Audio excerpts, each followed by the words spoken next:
Dekada na ang lumipas hanggang ngayon ang magkaribal sa politika sa pagitan ng pamilyang Nograles at Duterte. Ang Davao City 1st District Representative Carlo Nograles, ang anak ng karibal ni Mayor Rodrigo Duterte sa Davao Local Politics. Sinabi sa isang pahayag na susuportahan ng kanyang buong pamilya ang presidential bid ni Duterte, pati ang kanyang ama na si Prospero Nograles, ang kanyang kapatid na si Jericho Nograles, at ang buong angkan ng Nograles ay solid support kay Davao City Mayor Rodrigo Duterte para sa pagka-presidente.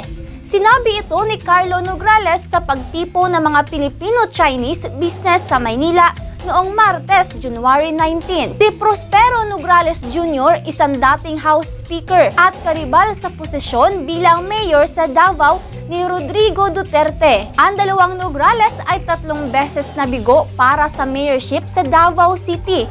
Natalo siya ni Rodrigo at pagkatapos ay sa anak na babae ng alkalde na si Sara.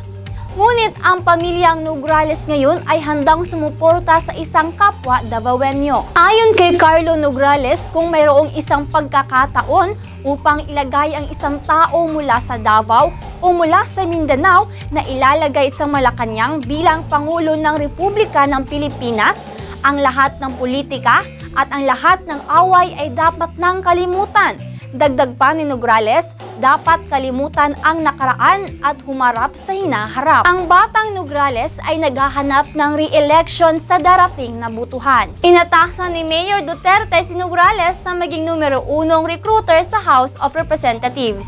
Para sa Prime TV Updates, ito po si Angelica Villa Esther.